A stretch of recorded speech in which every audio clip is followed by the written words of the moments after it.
ओडिशा खन छापा कान पाथाम को तेहेन नोआ सांताल सिंगसार यूट्यूब चैनल रे तेसार दाव वीडियो अगू कते आपे को सामांग रिन सदर का तबना नोआ को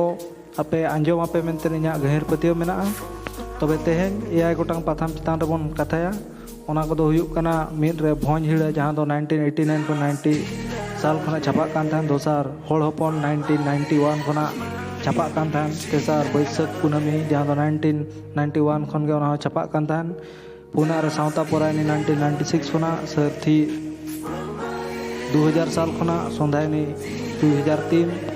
और फागुन 2008 साल खन छापा कान थान तबे पुइलो बन नेला भोज हिड़ा पाथाम जहां दो 1989 90 साल खना छापा कान थान नौ दो सेरमा किए पाथाम लेकाते 1989 90 साल खन भोज दिसम झारपुकुरिया सीमांत कॉलेज रेन पठुआ को होते छापा पार्सालो कान तहन सा सापड़ा दो नित हबी बाय बड़ाया कना और नवा पाथाम दो नितो हबी कना बांग दो पाय छापा कना उनका के दोसार बन नेला होड़ हपन नवा दो 1991 खना छापा कना होड़ हपन पाथाम दो ओडिशा पनत ढेंकानाल हनत चाम्पाट टिमुड़ा खन सान्ताड़ी गवेषणा परिषद होते छापा पार्सालो काना तहन सापड़ाई दो एकलव्य और नोआ पाथाम नितो दो बाय छापा कना मेन दो हपीद कना उनका के तेसार पाथाम बन नेला अब तेहना बैसाख कुनामी जहां दो 1991 खना छापा कान बैसाख कुनामी पाथाम दो भोज दिसम बधिया एतु खन ना 1991 साल खन छापा कान ताहेन सासापड़ावी दो रतन चंद्र टुडू और पार्सालिक दो किसुन सोरेने ताहे काना उनका के तेहना पुना पाथाम दो हुयुग कना सावता परायने जहां दो 1996 खना छापा कान था नोआ पाथाम दो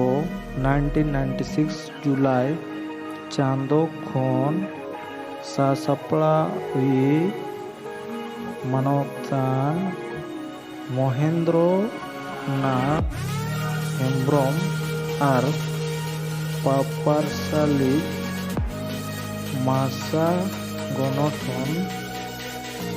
बहरदा भन खन ए छापाए तहन कना तबे पुना बन नेल के इन पर बन नेला मोणया पाथाम सरथी जहां 2000 साल खना छापा कान था सरथी चांदोकिया पाथाम दो सासापड़ावी मानतान रमेश पात्र गोमके ओल चिकीते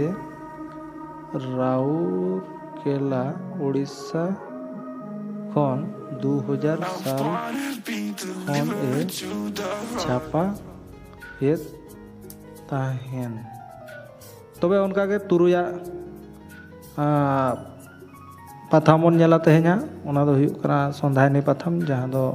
2003 साल खना छापा काना तान नोआ पाथाम दो पुइलो ऑलचिकीते RNI पाथाम कना और 2003 साल अक्टोबर चांदो खन चांदोकिया पाथाम लेकाते सासापड़ावी नरेंद्र हेम्ब्रम गोमके राजगढ़ भुवनेश्वर खन ए छापाएत ताहेन कना तबे तेहेना मुचाद पाथाम बन नेला एआई थार रे मेना ओना दो हुयुग कना फागुन 2008 साल खन नोआ छापा कान था फागुन पाथाम दो सासापड़ावी मानतीय मालती मुर्मू होतेते 2008 साल खन लेताड़ ऑलचिकी चिकीते राजगढ़ भुवनेश्वर खन नितो होय छापायेद कान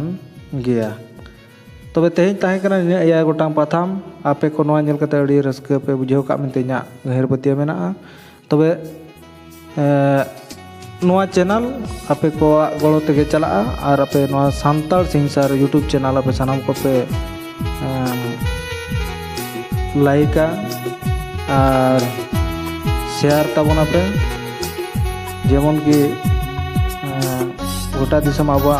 परसी साहेब छाराब मा और सब्सक्राइब अलपे हिड़िंग ताबोना। मा तबे तेहें वीडियो तो निके गे जोहार और